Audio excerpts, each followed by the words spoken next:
जय जगन्नाथ पिलाने तुमने मो यूट्यूब चैनल रिपो क्लासेस को स्वागत। तो आज वीडियो पिला देखिए कि शक्ति संपद बा एनर्जी रिसोर्स।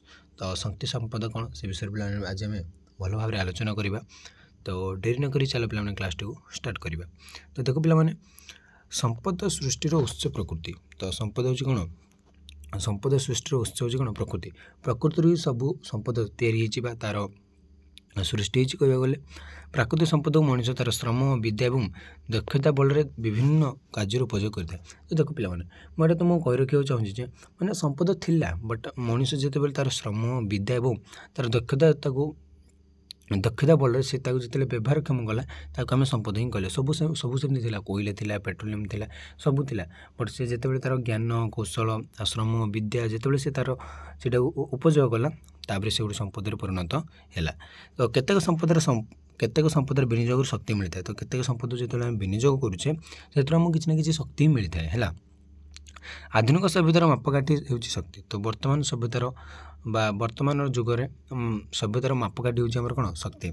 जो देश जिते अधिक परिमाण शक्ति उत्पादन करे और जिते अधिक शक्ति विनियोग करे से देश सेते उन्नत। तो जो देश अधिक परिमाण शक्ति उत्पादन करे जिते विनियोग करे जिते उत्पादन करे जिते विनियोग करे से देश वर्तमान कौन उन्नत। तो आम जी शक्ति जो रही प्रधानतः आम दिभाग व्यक्त करा पे गोटे नवीकरण शक्ति गोटे अनवीकरण शक्ति। तो नवीकरण शक्ति कौन और अनवीकरण शक्ति कौन देखा। यह शक्तिर अफुरंत भंडार सौर शक्ति जल शक्ति पवन शक्ति आदि आम नवीकरण शक्ति भाव में विचार करवा। तो अफुरंत भंडार मैंने पूरा फुल हो कह गले है माने बहुत सारा रही माने नवीकरण शक्तिर जमती आम सौर शक्ति बहुत परिमाण रही है यूटिलाइज करें जिते व्यवहार कले सर ना। जल शक्ति पवन शक्ति जिते व्यवहार कले सी सर ना से कह नवीकरण शक्ति। अनवीकरण शक्ति कौन ना पे ये शक्तिर उत्स सीमित माने यहाँ बहुत कम परिमाण रही है। यहाँ को सरीगला मीन्स आम तैयारी करें बट एटा सरबनी भी व्यवहार कले भी अर्थात दिने ना दिने ये शक्तिर उत्स शेष हो माने अनवीकरण शक्ति मैंने कौन ना ये दिने ना दिने सरवाटा सर सियोर एटा ग्यारंटी। तो कोयला पेट्रोल प्राकृतिक गैस उत्पन्न शक्तिर एक निर्दिष्ट सीमा रही। तो कोयला पेट्रोल प्राकृतिक गैस तो मैंने कौन पे मैंने मन 100 टन ना एमती 100 टन ही रही किंतु ये जो सूर्यालोक कि जल शक्ति सेमती किसी ना तार परिमाण सेमती किसी मपा जाए ना बट एगुड़ जदि जहाँ रही तो से रही। तो तेणु ये प्रकार शक्ति आम अनवीकरण शक्ति बोले कहवा। ये शक्तिर पुनरुत्पादन करने संभव नुहे मैंने आगे पुनर्बार तैयारी कराटा संभव नुहे। तो सभ्यतार आरंभ मनुष्य विभिन्न प्राकृतिक शक्ति सहित परिचित। निआ पानी वायुर शक्ति को आकलन कर न पारे से निआ पानी वायु देवता रूपे पूजा कर। तो जोटा आम आकलन करें आम कौन देवता रूपे पूजा कर। तो श्रीकृष्ण कि श्रीराम कि जगन्नाथ समस्ते आम आकलन करें से केते बड़ से केते महान आम आकलन करें। तो से आम कौन के महनीय गुण अच्छे आम आकलन कर से आम देवता रूपे पालन करें।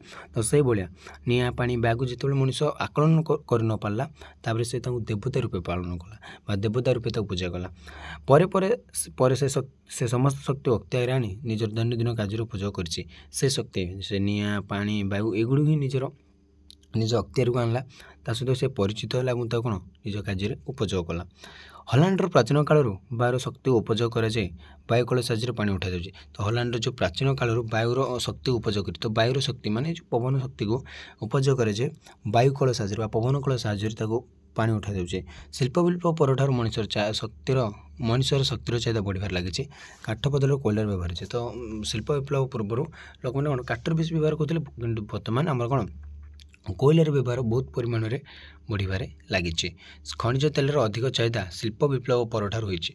तो जिते आम खनिज तेलर चाहिदा केवे बढ़िला ना शिल्प विप्लव पर आमर खनिज तेलर चाहिदा बढ़िबार लगिला। तो तापर देखिए पे कौन नवीकरण शक्ति और अनवीकरण जो शक्ति अच्छी तो आदि विभक्त कर। तो नवीकरण शक्ति जो आम प्रथम देखला सौर शक्ति। तो सौर शक्ति कौन सूर्य किरण को फोटोभोल्टाइक सेल बा आलोक शोषी पार्थिव कोष माध्यम शोषण कर जब शक्ति परिणत कराए से शक्ति को आम सौर शक्ति बोली कहीद। तो सौर शक्ति आम क्या कहवा ना सूर्य किरण को जिते फोटो भोल्टाइक सेल तो जो फोटोभोल्टाइक सेल माध्यम शोषण कर जब शक्ति से परिणत करता है सूर्य किरण से जो शक्ति परिणत करता है जो फोटोभोल्टाइक सेल तो आम कहवा कौन सौर शक्ति कहवा। पृथ्वी व्यवहृत होता समस्त शक्तिर प्राय समस्त शक्तिर मात्र 0.5 भाग हूँ सौर शक्ति। तो जितेक शक्ति आम व्यवहार कर सब ମାତ୍ର ସୌରଶକ୍ତି କେତେ ନା 0.5 ଭାଗ। ଏହା ଏ ଶକ୍ତି ପ୍ରଦୂଷଣ ମୁକ୍ତ। ଏଠି କିଛି ପ୍ରଦୂଷଣ ଥାଏ, ଏ ପ୍ରଦୂଷଣ ମୁକ୍ତ। ଅନେକ ଘରକରଣା କାର୍ଯ୍ୟ ଯେପରି ପାଣି ଗରମ କରିବା, ରୋଷେଇ ଆଦି କାର୍ଯ୍ୟ ସୌରଶକ୍ତି ଦ୍ୱାରା ହେଉଛି।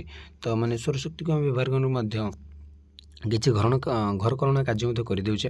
ଏହାଛଡ଼ା ଯେଉଁ ସମସ୍ତ ସ୍ଥାନରେ ବିଦ୍ୟୁତ୍ ଯୋଗାଣ ନାହିଁ ସେଠାରେ ସୌରଶକ୍ତି ସାହାଯ୍ୟରେ ଆଲୋକର ବ୍ୟବସ୍ଥା ହୋଇପାରେ। ଯେଉଁଠି ମାନେ ବିଦ୍ୟୁତ୍ ପହଞ୍ଚିବାଟି କଷ୍ଟକର ବା ଯେଉଁଠି ପହଞ୍ଚିବା ନାହିଁ ସେଠାରେ କ'ଣ ସୌରଶକ୍ତି ସାହାଯ୍ୟରେ ହିଁ ସବୁ କାର୍ଯ୍ୟ କରାଯିବ। ଆଲୋକର ବ୍ୟବସ୍ଥା କରାଯିବ, ବିଭିନ୍ନ ପ୍ରକାର ରୋଷେଇ ମାନେ କରାଯାଉଛି ମାନେ ସୋଲାର ପ୍ୟାନେଲରେ।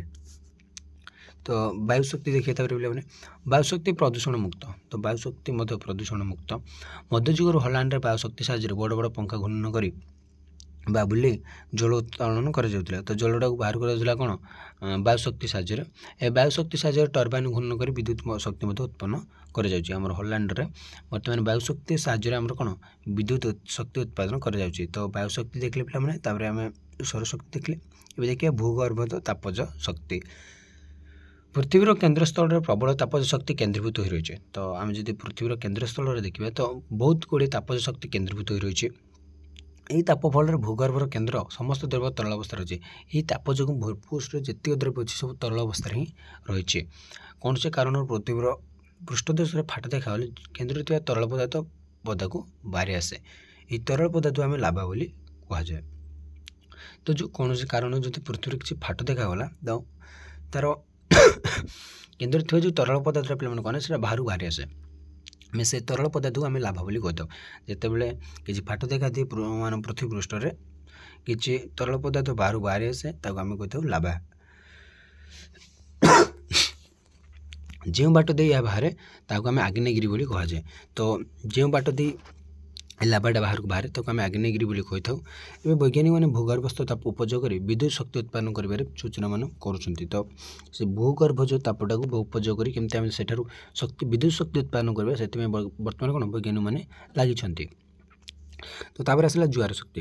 ସମୁଦ୍ରରେ ଜୁଆର, ଭଟ୍ଟା ଓ କୋଳରେ ହେଉଥିବା ଢେଉର ଆଗମନ ଓ ପଶ୍ଚାତ ଧାବନ ଏକ ଅନବରତ ପ୍ରକ୍ରିୟା। ତ ସବୁବେଳେ ସମୁଦ୍ରରେ ଲାଗି ରହିଥାଏ ଯେଉଁ ଆମର ଢେଉର ଆଗମନ ଓ ପଶ୍ଚାତ ଧାବନରେ ଯେଉଁ ଶକ୍ତି ଉତ୍ପାଦିତ ହୁଏ ତାକୁ ଟାଇଡାଲ୍ ଏନର୍ଜି ବା ଜୁଆର ଶକ୍ତି ବୋଲି କହିଥାଉ। ତାକୁ ଆମେ କହିବା ଟାଇଡାଲ୍ ଏନର୍ଜି ବା ଜୁଆର ଶକ୍ତି।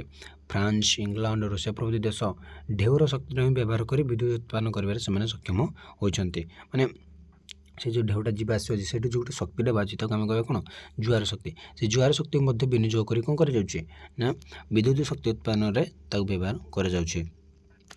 ତ ଜୈବ ବସ୍ତୁର ଶକ୍ତି ଆଉ ଗୋଟେ ହେଲା। ତ ଗୋବରକୁ ଏକ ପଚନ ଟାଙ୍କି ରଖିଲା ପରେ ସେଥିରୁ ଯେଉଁ ଗ୍ୟାସ୍ ଉତ୍ପନ୍ନ ହୁଏ ତାକୁ ଆମେ ଗୋବର ଗ୍ୟାସ୍ ବୋଲି କହିଥାଉ। ତ ଗୋବର ଗ୍ୟାସ୍ ବିଷୟରେ ସମସ୍ତେ ଜାଣିଛ। ଏହି ଗ୍ୟାସ୍ ଦ୍ୱାରା ରୋଷେଇ ହୋଇପାରେ, ଆଲୋକ ମଧ୍ୟ ଜଳିପାରେ ସେ ଯେଉଁ ଗୋବର ଗ୍ୟାସ୍ ଦ୍ୱାରା। ଗୋବର ଛଡ଼ା ଅନ୍ୟ ବର୍ଜ୍ୟବସ୍ତୁକୁ କମ୍ପୋଷ୍ଟ କରାଯାଇ ସେଥିରୁ ଉତ୍ପନ୍ନ ଗ୍ୟାସ୍କୁ ବିଭିନ୍ନ କାର୍ଯ୍ୟରେ ବ୍ୟବହାର କରାଯାଇପାରେ। ଗୋବରକୁ ଛାଡ଼ିଦେଲେ ଅନ୍ୟ ବର୍ଜ୍ୟବସ୍ତୁ ମଧ୍ୟ କ'ଣ ଆମେ କମ୍ପୋଷ୍ଟ କରିବା, ସେଥିରୁ ଉତ୍ପନ୍ନ ଗ୍ୟାସ୍କୁ ମଧ୍ୟ ଆମେ ବିଭିନ୍ନ କାର୍ଯ୍ୟରେ ବ୍ୟବହାର କରିପାରିବା। ତାପରେ ଆସିଲା ପିଲାମାନେ ଆମର ଅନବୀକରଣ ଶକ୍ତି। ତ ଦେଖିଲେ ଆମେ ଗୋଟେ ନବୀକରଣ ଶକ୍ତି ଯେଉଁଟାକୁ ଆମେ କ'ଣ କରିପାରିବା ନା ତାକୁ ଆମେ ପୁନରୁତ୍ପାଦନ କରିପାରିବା, ବଟ୍ ଅନବୀକରଣ ତାକୁ ଆମେ ପୁନରୁତ୍ପାଦନ କରିପାରିବାନି।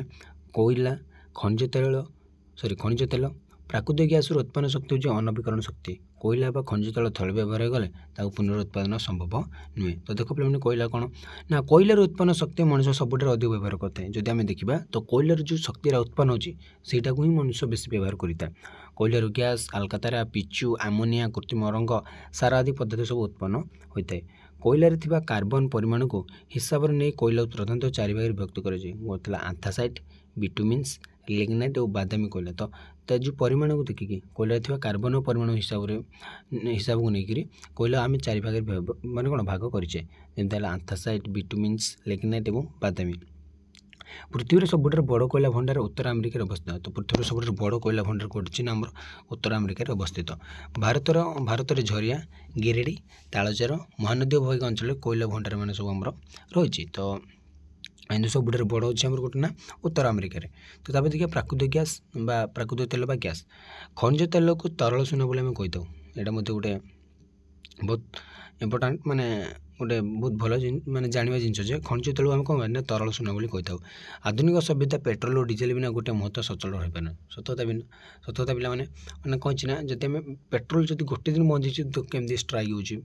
ତ नल जिते स्ट्राइक होते माने बंद हो जाऊँगी तो लोक मैंने बहुत असुविधार सम्मुखीन होती। एक हिसाब से जमापड़ी पृथ्वी में